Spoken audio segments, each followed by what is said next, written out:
കേരളം ഒരു തെരഞ്ഞെടുപ്പ് കാലത്തിലേക്ക് കടക്കുകയാണ്. തദ്ദേശ ഭരണ തെരഞ്ഞെടുപ്പ് തീയതി കാത്തിരിക്കുന്നു രാഷ്ട്രീയ കേരളം. 17,337 ഗ്രാമപഞ്ചായത്ത് വാർഡുകൾ, 2,267 ബ്ലോക്ക് പഞ്ചായത്ത് ഡിവിഷനുകൾ, 336 ജില്ലാ പഞ്ചായത്ത് ഡിവിഷനുകൾ, കോർപ്പറേഷനിലും മുനിസിപ്പാലിറ്റികളിലുമായി 1,627 വാർഡുകൾ. ഇങ്ങനെ കളമൊരുങ്ങുന്നത് സംസ്ഥാന ചരിത്രത്തിലെ തന്നെ വലിയ തെരഞ്ഞെടുപ്പിനാണ്. മുൻ തെരഞ്ഞെടുപ്പുകളേക്കാൾ 1,600 വാർഡുകൾ ഇത്തവണ അധികമാണ്. 2026 നിയമസഭാ തെരഞ്ഞെടുപ്പിന്റെ കർട്ടൻ റേസർ ആയി കണക്കാക്കുന്ന തദ്ദേശ തെരഞ്ഞെടുപ്പിന് മുന്നോടിയായി നമ്മൾ ജില്ല തിരിച്ചുള്ള തദ്ദേശ ചിത്രം പ്രേക്ഷകരിലേക്ക് എത്തിക്കുകയാണ് പവർ പഞ്ചായത്തിലൂടെ. എല്ലാ ആഴ്ചയും ശനിയാഴ്ചയാണ് പവർ പഞ്ചായത്ത്. ഇന്ന് നമ്മൾ പരിശോധിക്കുന്നത് ആലപ്പുഴ, വയനാട് ജില്ലകളാണ്.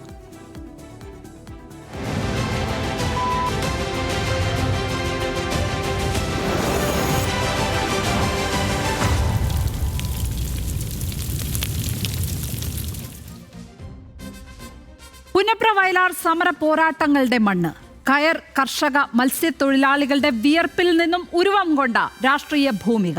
VS അച്യുതാനന്ദന്റെയും KR ഗൗരിയമ്മയുടെയും ഒക്കെ സ്വന്തം ആലപ്പുഴ. ഇടതിന് ആഴത്തിൽ വേരോട്ടമുള്ള ആലപ്പുഴയിൽ വലതും വളക്കൂറ് കണ്ടെത്താറുണ്ട്. തദ്ദേശ തെരഞ്ഞെടുപ്പുകളിൽ മുനിസിപ്പാലിറ്റികളിൽ ഒഴികെ മറ്റെങ്ങും UDF അടുത്തിടെയായി നിലം തൊടാറില്ല എന്നതാണ് പൊതുസ്ഥിതി. അരൂർ, ചേർത്തല, ആലപ്പുഴ, അമ്പലപ്പുഴ, കുട്ടനാട്, ഹരിപ്പാട്, കായംകുളം, മാവേലിക്കര, ചെങ്ങന്നൂർ നിയമസഭാ മണ്ഡലങ്ങൾ. ചെന്നിത്തലയുടെ ഹരിപ്പാട് ഒഴിച്ച് 9-ൽ 8 നിയമസഭാ മണ്ഡലങ്ങളും 2021 പിടിച്ചത് ഇടതുപക്ഷം. ലോക്സഭാ തെരഞ്ഞെടുപ്പുകളിൽ ആലപ്പുഴ UDFനോട് കൂട്ടുകൂടുന്നത് പലകുറി നമ്മൾ കണ്ടിട്ടുണ്ട്. ഈ കഴിഞ്ഞ ലോക്സഭാ തെരഞ്ഞെടുപ്പിൽ ജില്ലയിലെ 6 നിയമസഭാ മണ്ഡലങ്ങളിൽ KC വേണുഗോപാൽ ലീഡ് ചെയ്തു. വിഭാഗീയ പ്രശ്നങ്ങൾ ആലപ്പുഴ CPMൽ ഉണ്ടാക്കുന്ന പ്രശ്നങ്ങൾ ചില്ലറ അല്ല എങ്കിലും ഇക്കുറിയും കോട്ട കാക്കും എന്ന ഉറച്ച പ്രതീക്ഷയിൽ തന്നെയാണ് ഇടതുപക്ഷം. VS പക്ഷത്തിന്റെ കോട്ടയായ ആലപ്പുഴയിൽ അദ്ദേഹത്തിന്റെ മരണമുണ്ടാക്കിയ വൈകാരിക തള്ളിച്ചയും വോട്ടായി മാറുമെന്ന തികഞ്ഞ ആത്മവിശ്വാസം ഇക്കുറി ഇടതിനുണ്ട്. ജില്ലയിൽ നിന്നുള്ള മന്ത്രി സജി ചെറിയാനും പ്രാദേശിക രാഷ്ട്രീയത്തിൽ വലിയ ശ്രദ്ധയുള്ള നേതാവാണ്. അദ്ദേഹത്തിന്റെ സംഘാടന മികവും ഇടതിന് ഗുണമാകും. ഭരണവിരുദ്ധ വികാരം പ്രചരണായുധമാക്കി ആലപ്പുഴയിൽ നേട്ടം കൊയ്യാമെന്ന് UDFും കണക്കുകൂട്ടുന്നുണ്ട്. BJP A+ ലോക്സഭാ മണ്ഡലമായി കണക്കാക്കുന്ന ആലപ്പുഴയിൽ ചില പഞ്ചായത്തുകളിലും മുനിസിപ്പാലിറ്റികളിലും താമര വിരിയിക്കാനുള്ള കൊണ്ടുപിടിച്ച ശ്രമത്തിലാണ് BJP ഉള്ളത്. ആലപ്പുഴക്കാരുടെ രാഷ്ട്രീയ ബോധ്യങ്ങൾ പിരിച്ചെടുത്ത കയർ പോലെ മുറുക്കമുള്ളതാണ്. അവരുടെ പ്രശ്നങ്ങളും പ്രതിസന്ധികളും ആ കയർപിരിയോളം തന്നെ സങ്കീർണവുമാണ്. ആലപ്പുഴയിലെ തദ്ദേശ ചിത്രം പരിശോധിച്ചാൽ അതിങ്ങനെയാണ്. മുനിസിപ്പാലിറ്റികൾ 6, ജില്ലാ പഞ്ചായത്ത് 1, ബ്ലോക്ക് പഞ്ചായത്ത് 12, 12 ഡിവിഷനുകൾ, ഗ്രാമപഞ്ചായത്ത് 72. ഇതാണ് സ്ഥിതി. ഇതാണ് തദ്ദേശ ചിത്രം. നമുക്ക് നേരെ ഒരു പൊതുചിത്രം മനസ്സിലാക്കാൻ മനീഷ് ഐഷ മാത്യുവിലേക്ക് പോയാൽ, മനീഷ്, ഇടതുപക്ഷത്തിന് ആഴത്തിൽ വേരോട്ടമുള്ള മണ്ണാണ് ആലപ്പുഴ. ഇത്തവണ ജില്ലയിലെ ഒരു പൊതുചിത്രം എന്താണ്? ഇടതുപക്ഷത്തിന് ആത്മവിശ്വാസ കുറവുണ്ടാക്കുന്ന കാര്യങ്ങൾ ആലപ്പുഴയിൽ സംഭവിച്ചിട്ടുണ്ടോ? ഒപ്പം UDFന്റെയും BJPയുടെയും ഒക്കെ അവിടുത്തെ കണക്കുകൂട്ടലുകൾ എന്താണ്? ഒരു ആകെ ചിത്രം എങ്ങനെയാണ് ആലപ്പുഴയിൽ? ലക്ഷ്മി, പൊതുവേ ലക്ഷ്മി ആദ്യം സൂചിപ്പിച്ചതുപോലെ തന്നെ ആലപ്പുഴയുടെ മണ്ണ് എപ്പോഴും ചുമന്നു തന്നെയാണ് ഉണ്ടായിട്ടുള്ളത്. അത് പലപ്പോഴും നമുക്ക് കഴിഞ്ഞ തദ്ദേശ തെരഞ്ഞെടുപ്പുകളും അതുപോലെ തന്നെ നിയമസഭാ തെരഞ്ഞെടുപ്പുകളിലൊക്കെ വ്യക്തമായിട്ടുള്ള കാര്യമാണ്. പക്ഷേ ഒരു ചെറിയ ആശങ്ക ഈ ഇടതുപക്ഷത്തിനൊപ്പം ഉള്ളത് എന്ന് വെച്ചാൽ കായംകുളം ഭാഗത്തുണ്ടായ ചില വിഭാഗീയതകളാണ്. അത് ജില്ലയിലെ പല ഭാഗങ്ങളിലും ആ ഒരു വിഭാഗീയത പലപ്പോഴും LDFനെ വലയ്ക്കുന്ന ഒരു കാഴ്ചയുണ്ടായി. അത് അങ്ങനെ നോക്കുമ്പോൾ ചെറിയൊരു പ്രയാസം അവർ നേരിടുന്നുണ്ട്. മാത്രമല്ല, കഴിഞ്ഞ ലോക്സഭാ തെരഞ്ഞെടുപ്പിൽ പാർട്ടിയുടെ ഈറ്റില്ലമായ പല സ്ഥലങ്ങളിലും, കായംകുളം അടക്കമുള്ള പല സ്ഥലങ്ങളിലും പാർട്ടി മൂന്നാമതേക്ക് തള്ളിപ്പെടുന്ന ഒരു സാഹചര്യമുണ്ടായി. BJP അവിടെ രണ്ടാമതേക്ക് വരുന്നു. KC വേണുഗോപാൽ അവിടെ ലീഡ് ചെയ്യുന്ന ഒരു സാഹചര്യമുണ്ടായി.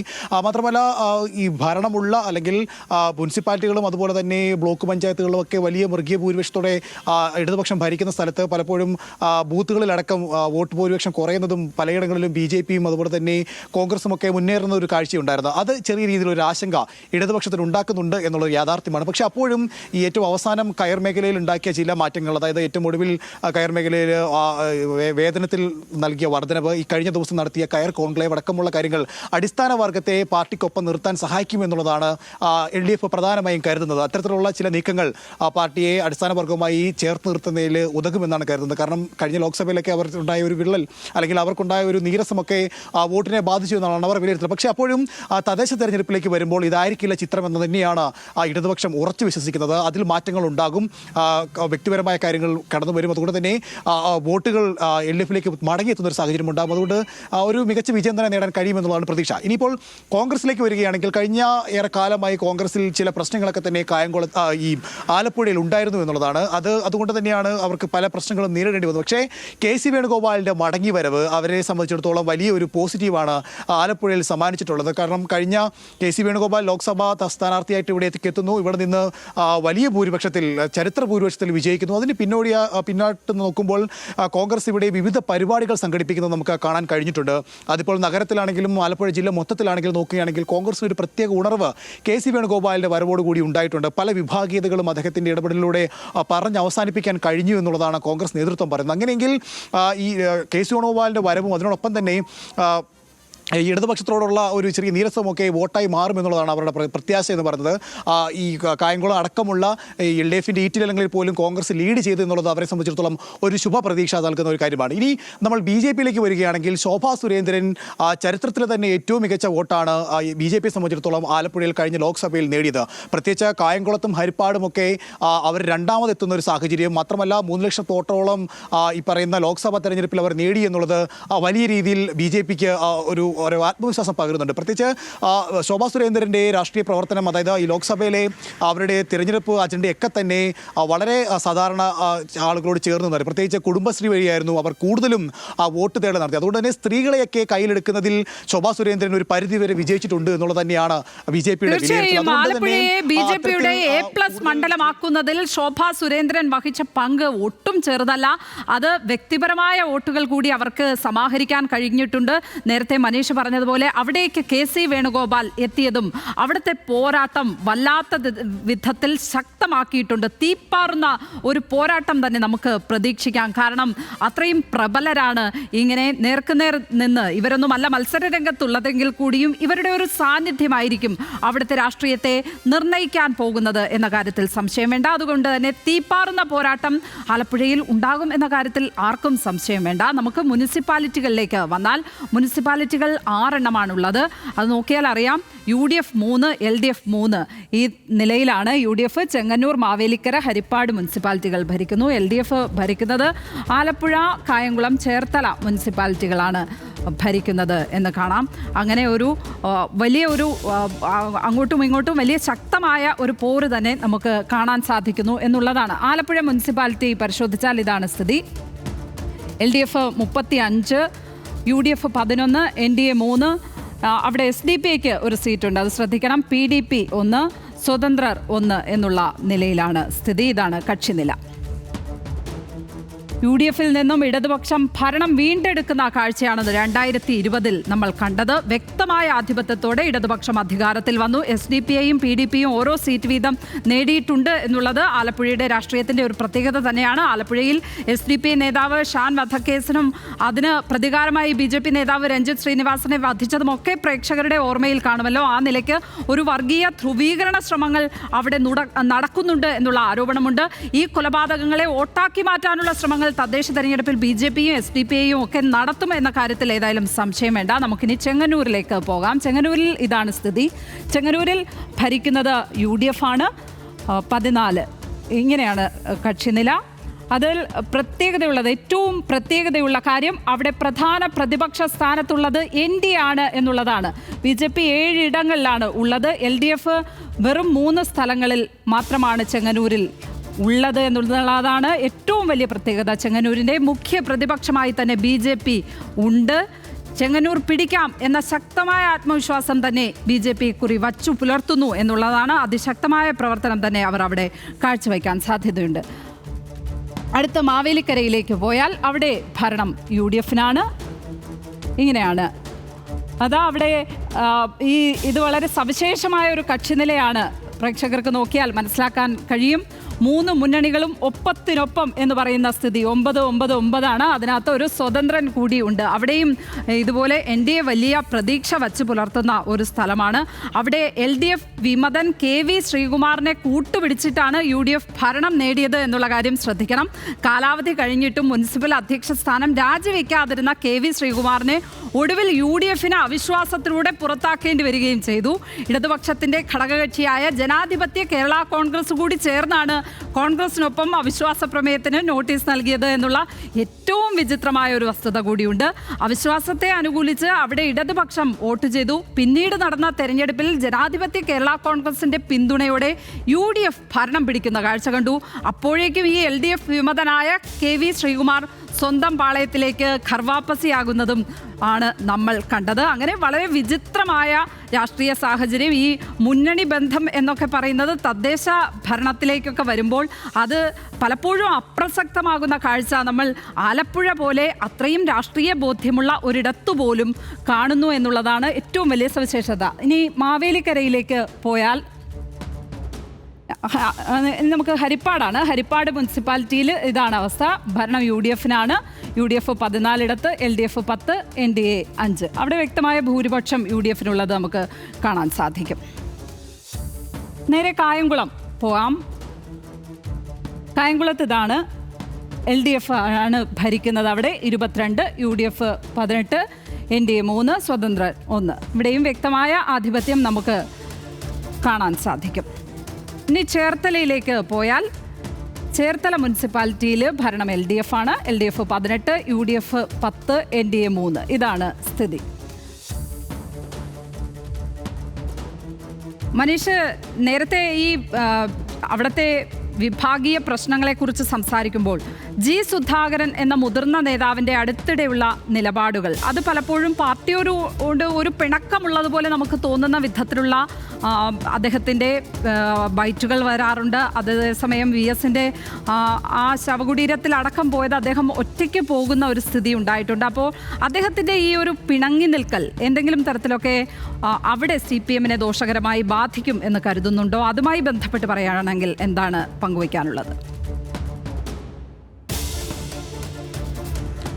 ലക്ഷ്മി, തീർച്ചയായും അതായത് ഈ ടേമിൻ്റെ ഒരു സംവിധാനം CPIM കൊണ്ടുവന്നതിന് പിന്നാലെയാണ് G. സുധാകരൻ ഇക്കുറി സീറ്റ് നഷ്ടപ്പെടുന്നതും അദ്ദേഹം മാറി നിൽക്കേണ്ട ഒരു സാഹചര്യം ഉണ്ടാകുന്നത്. അന്ന് മുതൽ തന്നെ അദ്ദേഹം പലപ്പോഴും ഈ അതൃപ്തി പരസ്യമായി പ്രകടിപ്പിച്ചിട്ടുണ്ട് എന്നുള്ളതാണ് വാസ്തവം. അത് പ്രത്യേകമായി തന്നെ എടുത്തു പറയേണ്ടതാണ്. കാരണം പലയിടങ്ങളിലും അദ്ദേഹം അത്തരത്തിലുള്ള അതൃപ്തി പ്രകടിപ്പിച്ചു.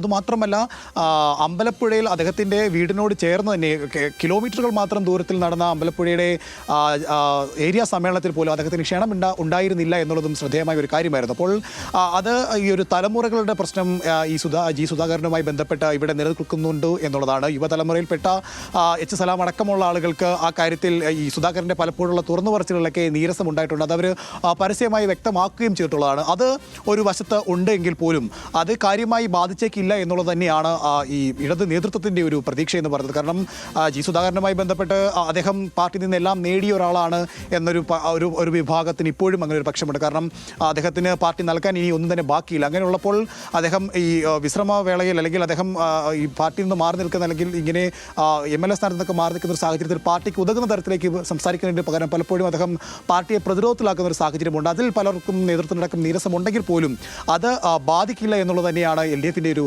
പ്രതീക്ഷ എന്ന് പറയുന്നത്. അപ്പോൾ മുനിസിപ്പാലിറ്റികൾ നമ്മൾ എടുത്തു നോക്കുകയാണെങ്കിൽ 3-3 എന്നുള്ളതാണ്. പക്ഷേ LDF ഭരിക്കുന്ന 3 സ്ഥലങ്ങളിലും വ്യക്തമായ ഭൂരിപക്ഷം LDFന് നേടാൻ കഴിഞ്ഞിട്ടുണ്ട് എന്നുള്ളതാണ് ശ്രദ്ധേയം. അതിൽ ഏറ്റവും പ്രധാനപ്പെട്ടത് ആലപ്പുഴയിലാണ്. ആലപ്പുഴയിൽ 35 സീറ്റുകളാണ് നേടിയത്. അത് ചരിത്രത്തിൽ തന്നെ ഏറ്റവും വലിയ ഒരു സീറ്റ് നേട്ടമായിരുന്നു LDFനെ സംബന്ധിച്ചിടത്തോളം. അതുകൊണ്ട് ആലപ്പുഴയിൽ തന്നെ അത്രയും ശക്തമായ ഒരു നിലയിൽ അവർക്ക് സീറ്റ് നേടാൻ കഴിഞ്ഞു എന്നുള്ളത് ശ്രദ്ധേയമാണ്.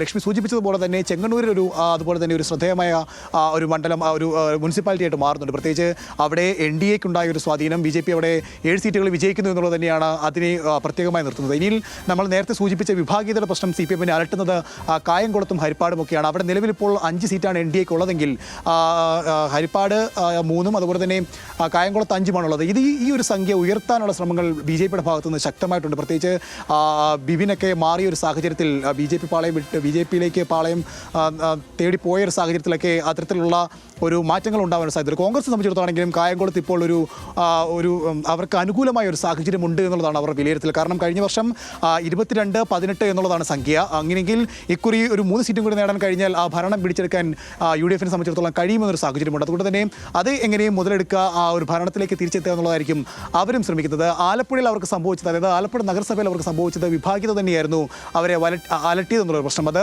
നമ്മൾ ഇതുമായി ബന്ധപ്പെട്ട് സംസാരിക്കുമ്പോഴൊക്കെ കോൺഗ്രസ്സുകാരും അത് അംഗീകരിക്കുന്നുണ്ട്. അന്ന് വിഭാഗീയത ഉണ്ടായിരുന്നില്ലെങ്കിൽ ഒരുപക്ഷെ ഭരണനഷ്ടം ഉണ്ടാകില്ലായിരുന്നു എന്നുള്ളതാണ് അവർ വിശ്വസിക്കുന്നത്.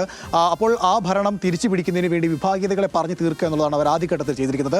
BJP സംബന്ധിച്ചിടത്തോളം ആണെങ്കിൽ ഈ CPM-ൽ ഉണ്ടായിരിക്കുന്ന ചില വിഭാഗീയതകളൊക്കെ മുതലെടുത്ത് അത് വോട്ടാക്കി മാറ്റുക എന്നുള്ളതാണ് ശ്രമം. അപ്പോൾ CPM-നെ സംബന്ധിച്ചിടത്തോളം അല്ലെങ്കിൽ LDF-നെ സംബന്ധിച്ചിടത്തോളം എന്ന് പറയുന്നത് ഈ ഏറ്റവും അവസാനം നടന്ന ലോക്സഭാ തെരഞ്ഞെടുപ്പ് ബാധിക്കില്ല എന്നുള്ളത് തന്നെയാണ് അവരുടെ പ്രതീക്ഷ.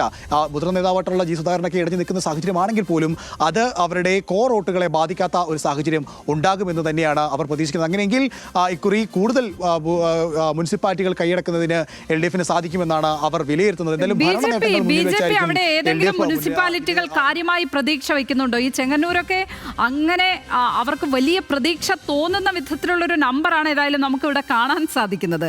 അപ്പോൾ അത്തരത്തിൽ BJP പ്രവർത്തനം നടത്തുന്നുണ്ടോ? തീർച്ചയായും ലക്ഷ്മി, ചെങ്ങന്നൂർ BJP സംബന്ധിച്ചിടത്തോളം ചെങ്ങന്നൂർ മുനിസിപ്പാലിറ്റി കൈയെടുക്കുക എന്നുള്ളത് അവരുടെ ഏറെക്കാലമായിട്ടുള്ളൊരു ആവശ്യമാണ്, അല്ലെങ്കിൽ അവരുടെ ആഗ്രഹമാണ്. അതുമായി ബന്ധപ്പെട്ടുള്ള പ്രവർത്തനങ്ങൾ അവർ ഈ 7 സീറ്റ് നേടിയതിന് പിന്നാലെ തന്നെ നടത്തിയിട്ടുണ്ട് എന്നുള്ളതാണ് മനസ്സിലാക്കാൻ കഴിയുന്നത്. അതുപോലെ തന്നെയാണ് അവർ പ്രത്യേകമായി പ്രത്യാശ വെക്കുന്ന മറ്റൊരു മുനിസിപ്പാലിറ്റിയാണ് കായംകുളം എന്നുള്ളത് പറയുന്നത്. കായംകുളത്ത് CPM-ന്റെ പ്രശ്നങ്ങൾ അവരുടെ വോട്ടാക്കി മാറ്റുക എന്നതുകൂടി അവർ ലക്ഷ്യം വെക്കുന്നുണ്ട്. ഞാൻ നേരത്തെ സൂചിപ്പിച്ചതുപോലെ ലോക്സഭാ തെരഞ്ഞെടുപ്പിൽ ഈ കായംകുളത്തും അതുപോലെ തന്നെ ഹരിപ്പാട് മണ്ഡലങ്ങളിൽ BJP രണ്ടാമതെത്തി എന്നുള്ളതാണ് ഏറ്റവും ശ്രദ്ധേയമായിട്ടുള്ള കാര്യം. മാത്രമല്ല പത്തിയൂർ അടക്കമുള്ള LDF-ന്റെ ഈ കമ്മ്യൂണിസ്റ്റ് പാർട്ടിയുടെ ഈറ്റില്ലമായ സ്ഥലങ്ങളിൽ പോലും ശോഭാ സുരേന്ദ്രൻ വ്യക്തമായ ലീഡ് ആരിഫിനേക്കാൾ നേടി എന്നുള്ളത് അത് BJPക്ക് നൽകുന്ന പ്രതീക്ഷ ചെറുതല്ല. പ്രത്യേകിച്ച് ആ ഭാഗങ്ങളിലൊക്കെ അടിസ്ഥാന വർഗത്തിലുള്ള നിരവധി തൊഴിലാളികളുള്ളൊരു മേഖലയാണ്. അവരെ കൂടെ നിർത്താൻ കഴിഞ്ഞാൽ ഈ മുനിസിപ്പാലിറ്റികളിലൊക്കെ ഒരു പ്രതിപക്ഷ സ്ഥാനത്തേക്കോ അല്ലെങ്കിൽ ഭരണം പിടിച്ചെടുക്കുന്ന തരത്തിലേക്കോ ഉയരാൻ സാധിക്കും എന്നുള്ളത് തന്നെയാണ് BJPയുടെ ഒരു വിലയിരുത്തൽ. അതുമായി ബന്ധപ്പെട്ട പ്രവർത്തനങ്ങൾ അവർ നടത്തുന്നുണ്ട്. അതിൽ പ്രത്യേകമായി അവർ ശോഭാ സുരേന്ദ്രനിൽ ഊന്നിയാണ് പ്രവർത്തനങ്ങൾ നടത്തുന്നത്. പ്രത്യേകിച്ചും അവർക്ക് ഈ സ്ത്രീകൾക്കിടയിലുള്ള ഒരു സ്വീകാര്യത തന്നെയാണ് BJP വോട്ടാക്കാൻ ശ്രമിക്കുന്നത്. ആ തരത്തിലുള്ള പ്രവർത്തനങ്ങൾ അത് ഏറെ നാൾക്ക് മുമ്പ് തന്നെ അവരോട് ആരംഭിച്ചു കഴിഞ്ഞു. അതിൽ അവർ ഏറ്റവും പ്രധാനമായി ലക്ഷ്യം വെക്കുന്ന 3 മുനിസിപ്പാലിറ്റികളാണ്. ഒന്ന് ചെങ്ങന്നൂരും അതുപോലെ തന്നെ കായംകുളം, ഹരിപ്പാട് എന്നിവിടങ്ങളാണ്. ഇവിടെ ഉയർന്ന വോട്ട് ഷെയർ തന്നെയാണ് BJP കണ്ടുവച്ചിരിക്കുന്നത്. അങ്ങനെയെങ്കിൽ അവരുടെ പ്രവർത്തനങ്ങളൊക്കെ ഫലം കണ്ടാൽ അവിടേക്ക് ഒരു മുഖ്യ പ്രതിപക്ഷ സ്ഥാനത്തേക്കോ അല്ലെങ്കിൽ ചെങ്ങന്നൂർ ഇപ്പോൾ 7 സീറ്റുകളാണ് അവർക്കുള്ളത്, അവിടെ ഭരണസ്ഥാനത്തേക്ക് വരാനുള്ള സാധ്യത അവർ കാണുന്നുണ്ട്. അത്തരത്തിലൊക്കെയുള്ള പ്രവർത്തനങ്ങളാണ് അവരുടെ ഭാഗത്തുനിന്ന് ഉണ്ടായിട്ടുമുള്ളത്. ലക്ഷ്മി, തീർച്ചയായും പഞ്ചായത്തുകളോ മുനിസിപ്പാലിറ്റികളോ പിടിക്കുക എന്ന് പറയുന്ന അതിതീവ്രമായ ഒരു പ്രവർത്തനത്തിൽ തന്നെയാണ് BJP ഏതായാലും ഏർപ്പെട്ടിരിക്കുന്നത്. ഞാൻ മനീഷിലേക്ക് തിരിച്ചെത്താം. നമുക്ക് ആലപ്പുഴ ജില്ലാ പഞ്ചായത്ത് പരിശോധിച്ചാൽ ഭരിക്കുന്നത് ഇടതുപക്ഷമാണ്. കക്ഷിനില നോക്കാം. CPIM 14, CPI 4, JDS 1, Kerala Congress M 1, UDF പരിതാപകരമായ സ്ഥിതിയാണ് എന്ന് പറയേണ്ടി വരും. ഇതാണ് അവസ്ഥ. 2 മാത്രമാണുള്ളത്. NDA 1 ഉണ്ട്. ആകെ 2 അംഗങ്ങൾ മാത്രമാണ് UDF-ന് ഉള്ളത്. ഈ BJPയുടെ കോളത്തിൽ നമ്മൾ കാണുന്ന ഒരാളുണ്ടല്ലോ, സത്യത്തിൽ അദ്ദേഹം CPM-ൽ നിന്ന് പോകുന്ന ആളാണ്. ആദ്യം തെരഞ്ഞെടുപ്പ് ഫലം വരുമ്പോൾ BJPക്ക് അവിടെ അംഗം ഉണ്ടായിരുന്നില്ല. CPIM-ന് 15 അംഗങ്ങൾ ഉണ്ടായിരിക്കുകയും ചെയ്തു. അങ്ങനെയാണ് അവിടെ അവർ 14 മാറുന്നത്. അങ്ങനെയാണ് BJPക്ക് ഒരാൾ കൂടുന്നത്. ഏതായാലും ചെറിയ ചലനങ്ങളൊന്നും ബാധിക്കാത്ത തരം ഉറച്ച ഇടതുകോട്ടയാണ് ആലപ്പുഴ ജില്ലാ പഞ്ചായത്ത് എന്ന് കാണാം. അതുകൊണ്ട് തന്നെ ആ ഒരു ചാഞ്ചാട്ടം ഇടതുപക്ഷത്തെ സംബന്ധിച്ചിടത്തോളം അവിടെ പ്രശ്നത്തിൽ എത്തിച്ചിട്ടില്ല. പക്ഷേ BJPക്ക് അവിടെ കാണിക്കാൻ ഒരു നമ്പർ കൂടുകയും ചെയ്തു. ഒരാൾ BJPയിലേക്ക് കൂറുമാറിപ്പോകുന്ന കാഴ്ചയാണ് കണ്ടത്. നമുക്ക് ഗ്രാമപഞ്ചായത്തുകൾ പരിശോധിച്ചാൽ 72 ഗ്രാമപഞ്ചായത്തുകളാണ് ഉള്ളത് ആലപ്പുഴയിൽ. അവിടെ ഇടതിന് മൃഗീയാധിപത്യം കാണാൻ സാധിക്കും. 50 ഇടത്താണ് ഉള്ളത്. 50 പഞ്ചായത്തുകൾ പിടിച്ചിട്ടുണ്ട് ഇടതുപക്ഷം. UDF 22 ഇടത്ത് മാത്രമാണുള്ളത്. ഇടതിൻ്റെ ഒരു ശക്തമായ കോട്ട തന്നെയാണ് ആലപ്പുഴ എന്ന് പറയാം. നമുക്ക് ഈ നമ്പറുകൾ തന്നെ മതിയാകും. പക്ഷേ ഇത് നമുക്കറിയാം, കഴിഞ്ഞ ടേമിലെ സ്ഥിതിയാണ്. ഇപ്പോൾ രാഷ്ട്രീയ സാഹചര്യങ്ങളൊക്കെ തന്നെയും മാറിയിട്ടുണ്ട്. നമുക്ക് പഞ്ചായത്തുകൾ, ചില കൗതുകകരമായ ഭരണമുള്ള പഞ്ചായത്തുകളുണ്ട്. പാണ്ടനാട് പഞ്ചായത്ത് ആദ്യം BJP ആണ് ഭരണം നേടിയത്. നമ്മൾ ഈ പിക്ചറിലൊക്കെ നോക്കിയാൽ കാണാം, BJP എങ്ങും കാണാൻ കഴിയില്ല. പക്ഷേ അവരൊരു പഞ്ചായത്ത് പിടിച്ചിരുന്നു എന്നുള്ളതാണ്. അത് പാണ്ടനാട് പഞ്ചായത്താണ്. പിന്നീട് BJP പ്രസിഡന്റ് രാജിവെച്ച് CPM-നൊപ്പം ചേരുകയായിരുന്നു. എന്നാൽ ഉപതെരഞ്ഞെടുപ്പിൽ അവിടെ കോൺഗ്രസ് വലിയ ഒറ്റക്കക്ഷിയാവുകയും CPIM പിന്തുണയിൽ കോൺഗ്രസ് ഭരണം നേടുകയുമാണ് അവിടെ ചെയ്തത്. അത് BJP-യെ അവിടെ ഭരണത്തിൽ നിന്ന് നീക്കുവാൻ കോൺഗ്രസും CPM-ഉം ഒന്നിച്ചു നിൽക്കുന്ന കാഴ്ചയാണ് നമ്മൾ പാണ്ടനാടൊക്കെ കണ്ടത്. ചെന്നിത്തലയിൽ പ്രസിഡന്റ് സ്ഥാനം പട്ടികജാതി വനിതാ സംവരണമാണ്. അതുകൊണ്ട് ചെന്നിത്തല പഞ്ചായത്ത് കോൺഗ്രസിനാണ് കിട്ടിയതെങ്കിൽ പോലും അവർക്ക് അത്തരത്തിൽ സംവരണ യോഗ്യതയുള്ള അംഗമില്ലാത്തതിനാൽ CPM-നെ അവിടെ പിന്തുണച്ചു. എന്നാൽ പാർട്ടി ആവശ്യപ്രകാരം 2 തവണയും CPIM പ്രസിഡന്റ് സ്ഥാനം രാജിവെക്കുന്ന സ്ഥിതിയുണ്ടായി. ഇതോടെ കോൺഗ്രസ് തെരഞ്ഞെടുപ്പിൽ നിന്ന് വിട്ടുനിന്നു. LDF അംഗത്തിന്റെ വോട്ട് അസാധുവാക്കുകയും UDF വിമതൻ BJP-ക്ക് വോട്ട് ചെയ്യുകയും ചെയ്തതോടെ അവിടെ BJP പ്രസിഡന്റ് സ്ഥാനം നേടി. പിന്നാലെ കോൺഗ്രസ് പിന്തുണയിൽ CPIM കൊണ്ടുവന്ന അവിശ്വാസം പാസ്സാവുകയും കോൺഗ്രസ് പിന്തുണയിൽ CPIM പഞ്ചായത്ത് ഭരിക്കുകയും ചെയ്തു. അതാണ് ഉണ്ടായത്. അതായത് ചെന്നിത്തലയും ഇവർ ഈ 2 പേരും കൈകോർത്ത് BJP-യെ പുറത്താക്കുന്ന കാഴ്ചയാണ് കണ്ടത്. തിരുവൻമണ്ടൂരിൽ BJP-യാണ് വലിയ ഒറ്റക്കക്ഷി. പക്ഷേ സ്വതന്ത്രരുടെ പിന്തുണയോടെ LDF ഭരിക്കുന്ന കാഴ്ച കാണുന്നു. പ്രസിഡന്റ് തെരഞ്ഞെടുപ്പിൽ കോൺഗ്രസും LDF സ്ഥാനാർത്ഥിക്കാണ് വോട്ട് ചെയ്തത്. അതായത് ഈ മുന്നണി സമവാക്യങ്ങളൊക്കെ ആലപ്പുഴയിലേക്ക് വരുമ്പോൾ പലയിടങ്ങളിലും മറിയുന്നത് നമ്മൾ മറ്റ് പല ജില്ലകളിലും ഇത് കണ്ടിട്ടുണ്ട്. പക്ഷേ ആലപ്പുഴയിലും ഞാൻ ശരിക്കും അത് ആ വിധത്തിൽ വിചാരിച്ചിരുന്നില്ല. കാരണം അത്രയും ഇടത് മണ്ണാണ് ആലപ്പുഴ, അത്രയും രാഷ്ട്രീയ ബോധ്യമുള്ള ആളുകളൊക്കെയാണ്. അതുകൊണ്ട് തന്നെ ആ മുന്നണിയിൽ ഉറച്ചു നിൽക്കുന്നവരായിരിക്കും എന്നായിരിക്കും ഒരു പക്ഷേ നമ്മൾ വിചാരിക്കുന്നത്. പക്ഷേ രാഷ്ട്രീയ സാഹചര്യങ്ങൾ മാറുന്നതിനനുസരിച്ച് ആ മുന്നണിയുടെ അതിർവരമ്പുകൾ മാറുന്ന ഒരു കാഴ്ച നമുക്ക് ഈ ആലപ്പുഴയിൽ കാണാൻ പറ്റും. ഏതായാലും BJP-യെ മാറ്റി നിർത്തുന്നതിനായി അവിടെ ഇടതുപക്ഷവും കോൺഗ്രസും ഇങ്ങനെ പലയിടങ്ങളിലും കൈകോർത്ത കാഴ്ചയാണ് കാണുന്നത്.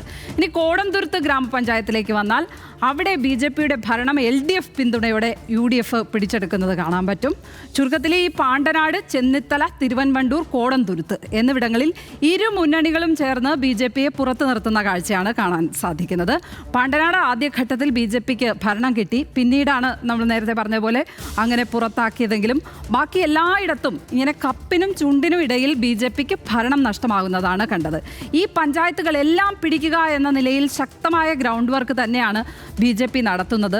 ലോക്സഭാ തെരഞ്ഞെടുപ്പിൽ ഹരിപ്പാട്, കായംകുളം മണ്ഡലങ്ങളിൽ ശോഭാ സുരേന്ദ്രൻ രണ്ടാമതെത്തിയത് BJP-ക്ക് വലിയ പ്രതീക്ഷ നൽകുന്നുണ്ട്. നേരത്തെ മനീഷ് പറഞ്ഞതുപോലെ കായംകുളത്ത് ജില്ലാ പഞ്ചായത്ത് അംഗം വിപിൻ BJP-യിലേക്ക് ചേർന്നതും CPIM വിഭാഗീയതയും BJP-ക്ക് അവിടെ പ്രതീക്ഷ പകരുന്ന ഘടകങ്ങളാണ്. ഇനി നമുക്ക് രാമങ്കരി പഞ്ചായത്ത് പരിശോധിച്ചാൽ രാമങ്കരി പഞ്ചായത്ത് CPIM-നാണ് കൂടുതൽ അംഗങ്ങളെങ്കിലും പാർട്ടിയിലെ പ്രാദേശിക പ്രശ്നങ്ങളെ തുടർന്ന് CPM-ലെ ഒരു വിഭാഗം കോൺഗ്രസിനെയാണ് അവിടെ പിന്തുണയ്ക്കുന്നത്. നിലവിൽ കോൺഗ്രസിനാണ് പഞ്ചായത്ത് ഭരണം. CPM പഞ്ചായത്ത് പ്രസിഡന്റ് ആയിരുന്ന രാജേന്ദ്രകുമാർ അടക്കമുള്ള ഒരു വിഭാഗം പാർട്ടി വിട്ട് അവിടെ CPI-യിൽ ചേർന്നു. CPI-ക്കാണ് അവിടെ പ്രസിഡന്റ് സ്ഥാനം. നേരത്തെ പറഞ്ഞ പോലെ മുന്നണി സമവാക്യങ്ങൾ ഈ രാമങ്കരിയിലും മാറുന്ന കാഴ്ചയാണ് നമ്മൾ കാണുന്നത്. മനീഷ് തുടരുന്നുണ്ട്. മനീഷ്, വളരെ വിചിത്രമാണല്ലേ ഈ പഞ്ചായത്തുകളുടെ രാഷ്ട്രീയം പരിശോധിക്കുമ്പോൾ. പലയിടങ്ങളിലും മറ്റൊരു കാര്യം കാണാൻ കഴിഞ്ഞത് BJP-യെ നിലം തൊടിയിക്കാതിരിക്കാൻ ഏതായാലും കോൺഗ്രസും CPM-ഉം കൈമെയ് മറന്ന് തോളോട് തോൾ ചേർന്ന് പ്രവർത്തിച്ചു എന്നുള്ളതും നമുക്ക് മനസ്സിലാക്കാൻ സാധിക്കും അല്ലേ?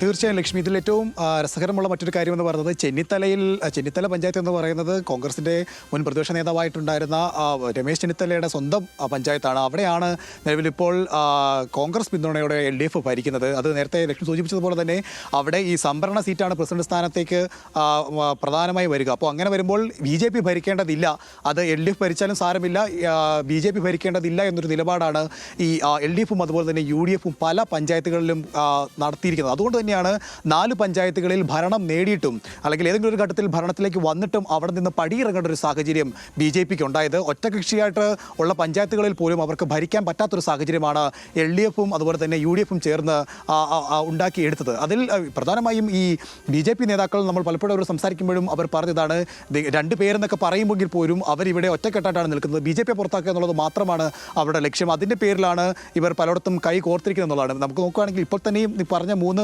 4, 5 പഞ്ചായത്തുകളിൽ UDF പിന്തുണയോടെ LDF ഭരിക്കുന്ന പഞ്ചായത്തുകളുണ്ട്. അതുപോലെ തന്നെ LDFിൻ്റെ പിന്തുണയോടെ UDF ഭരിക്കുന്ന പഞ്ചായത്തുകളുമുണ്ട്. അതുകൊണ്ട് അവരുടെ പ്രധാന ലക്ഷ്യം ഈ BJPയെ ഭരണത്തിൽ നിന്ന് മാറ്റി നിർത്തുക എന്നുള്ളത് മാത്രമാണ്. അങ്ങനെ BJPയെ ഭരണത്തിൽ നിന്ന് മാറ്റി നിർത്തിയിരിക്കുന്ന കാഴ്ചയാണ് നമുക്ക് ആലപ്പുഴയിൽ കാണാൻ കഴിയുക. അതുകൊണ്ട് തന്നെ ഈ പഞ്ചായത്തുകളെടുത്താൽ ഒരിടത്ത് പോലും BJPക്ക് അവരുടെ സാന്നിധ്യം കാണിക്കാൻ കഴിഞ്ഞിട്ടില്ല.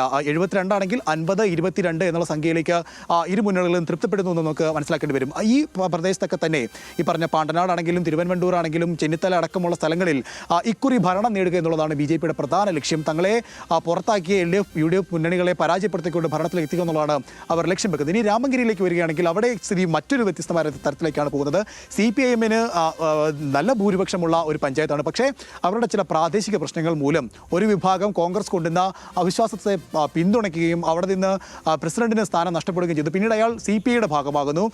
നിലവിലിപ്പോൾ അവിടെ പ്രസിഡന്റ് സ്ഥാനം കോൺഗ്രസിനാണെങ്കിൽ വൈസ് പ്രസിഡന്റ് സ്ഥാനം CPIക്കാണ്.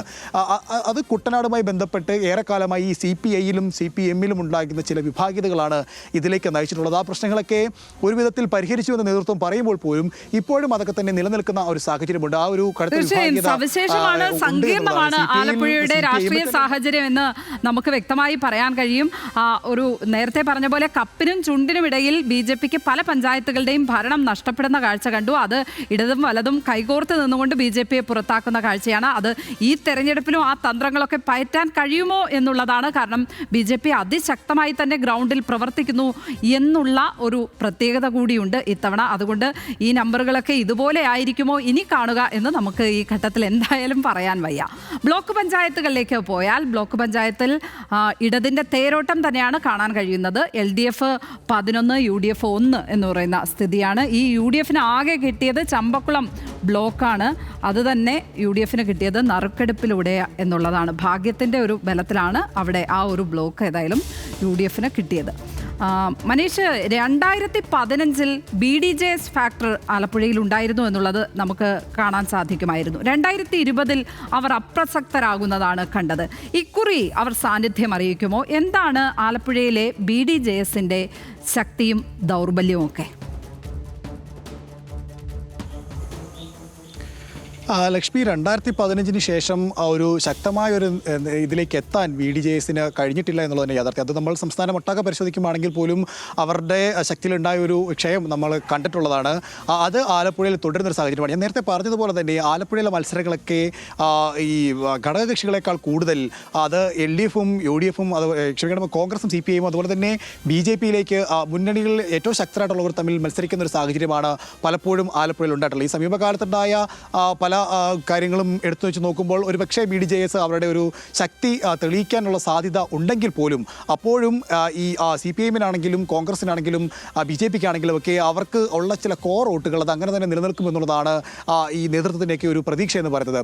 ഒരു പക്ഷേ BDJS ഈ ഒരു കഴിഞ്ഞ വർഷങ്ങളിൽ അതായത് 2015 കാണിച്ചൊരു പ്രകടനത്തിനൊപ്പത്തേക്ക് എത്തിയേക്കാം എന്നുണ്ടെങ്കിൽ പോലും അത്തരത്തിലൊരു ഉറപ്പ് പറയാൻ പറ്റുന്ന ഒരു സാഹചര്യമല്ല. കാരണം അവർക്ക് അത്രയേറെ ശക്തി ഉണ്ടോ എന്ന് ചോദിച്ചാൽ അത് കണ്ടറിയണം എന്ന് തന്നെ പറയേണ്ട ഒരു സാഹചര്യമാണ് നിലവിലുള്ളത്. നിലവിലെ രാഷ്ട്രീയ സാഹചര്യം നമ്മൾ പരിശോധിച്ച് നോക്കുകയാണെങ്കിൽ അത്തരത്തിൽ ഇവർക്കൊരു വലിയ ഫാക്ടറാക്കാൻ കഴിയുമോ എന്നുള്ള കാര്യത്തിൽ സംശയമുണ്ട്. എന്നാലും അവരുടെ ഒരു സാന്നിധ്യവും ഇവിടെ പ്രധാനപ്പെട്ടത് തന്നെയാണ്. എങ്കിൽ കൂടെ തന്നെ അത്തരത്തിൽ ഒരു ശക്തമായ ഒരു അല്ലെങ്കിൽ പലയിടങ്ങളിലേക്ക് ഒരു ഭരണമൊക്കെ തീരുമാനിക്കുന്ന തരത്തിലേക്ക് അല്ലെങ്കിൽ വലിയ സീറ്റുകൾ മനീഷ്, മറ്റൊരു കാര്യം, കുട്ടനാട് അടക്കമുള്ള കേരളത്തിന്റെ നെല്ലറയാണല്ലോ കുട്ടനാട്. കർഷക തൊഴിലാളികൾ മാത്രമല്ല അടിസ്ഥാന വർഗത്തിൽപ്പെട്ട ഒരുപാട് മനുഷ്യർ തിങ്ങിപ്പാർക്കുന്ന ഇടം കൂടിയാണ് ആലപ്പുഴ. അവിടെ ഇത്തവണ ഈ തദ്ദേശ തെരഞ്ഞെടുപ്പിൽ എന്തായിരിക്കും പ്രധാന ചർച്ചയാവുക? എന്തായിരിക്കും കാര്യങ്ങളുടെ ഗതി നിർണ്ണയിക്കുക? ലക്ഷ്മി, തീർച്ചയായും അടിസ്ഥാന വർഗ്ഗങ്ങളുള്ള ഒരു ഏറെ ഉള്ളൊരു സ്ഥലമാണ്, തൊഴിലാളി വർഗ്ഗങ്ങളുള്ള ഒരു സ്ഥലമാണ് ആലപ്പുഴ എന്ന് പറയുന്നത്. ലക്ഷ്മി സൂചിപ്പിച്ചതുപോലെ തന്നെ കുട്ടനാട് ഭാഗത്തേക്ക് നോക്കുകയാണെങ്കിൽ നെൽകൃഷിയാണ് ഏറ്റവും പ്രധാനപ്പെട്ടത്.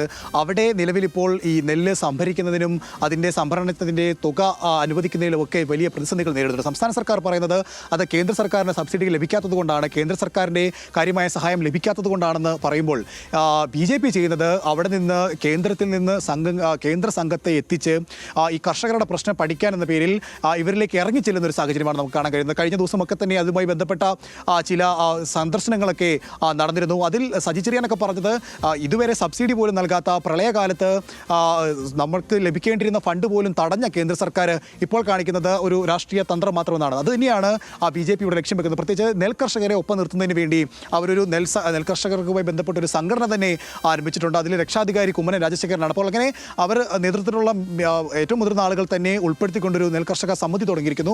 അതുവഴി വോട്ട് പിടിക്കാനുള്ള ശ്രമങ്ങളാണ് നടത്തുന്നത്. ഇനിയിപ്പോൾ നമ്മൾ ആലപ്പുഴയിലേക്ക് ആലപ്പുഴ അവിടെ നിന്ന് ഈ കിഴക്ക് നിന്ന് പടിഞ്ഞാറിലേക്ക് വരികയാണെങ്കിൽ ഇവിടെ പ്രധാനമായിട്ടും മത്സ്യത്തൊഴിലാളികൾ തന്നെയാണ് ഉള്ളത്.